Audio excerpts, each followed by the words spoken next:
চলুন আজকে আমি আপনাদেরকে ইভিনিং স্ন্যাক্স বানিয়ে দেখাই।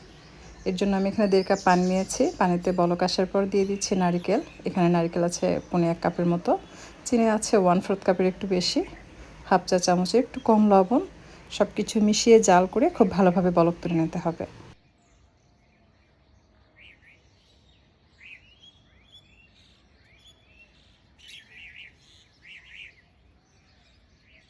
পানিতে ভালোভাবে বলক আসার পর অ্যাড করে দিলাম খাঁটি গাওয়া ঘি, প্রায় 1 টেবিল চামচের মতো। আর তাতে দিয়ে দিচ্ছি সুগন্ধি চালের গুঁড়া। এটা আমার হোমমেড, কারো লাগলে অর্ডার করতে পারেন। আমাকে মেসেঞ্জার নক দিতে পারেন অথবা হোয়াটসঅ্যাপ নাম্বার আমি দিয়ে দিচ্ছি। আপনারা হোয়াটসঅ্যাপ করে বাংলাদেশের যে কোনো প্রান্ত থেকে পারচেস করতে পারবেন।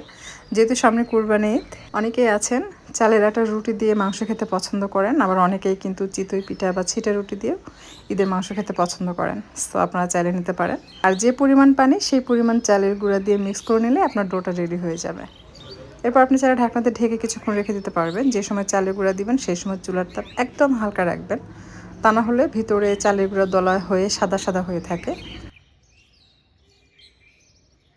চুলা থেকে নামানোর পর হালকা একটু গরম থাকতে এটাকে খুব ভালোভাবে মেখে নিতে হবে। একদম ঠান্ডা করে মেখে নিতে গেলে কিন্তু শক্ত হয়ে যাবে, তখন আবার কষ্ট হবে।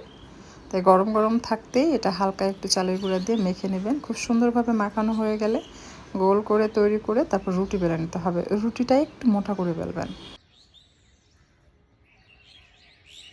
রুটি বেলা হয়ে গেলে চারপাশ থেকে ডিজাইন করে কেটে নিতে হবে, অর্থাৎ ত্রিভুজের শেপে আমি কেটে নিচ্ছি।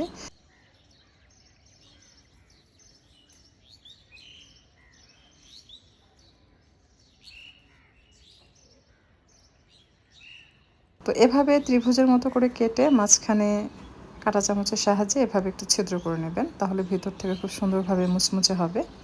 তো সবগুলো আমি তৈরি করে নিয়েছি। আপনারা চাইলে কিন্তু হালকা সেকে এটাকে সংরক্ষণ করে রেখে দিতে পারবেন, যারা ফ্রোজেন করে রাখতে চান।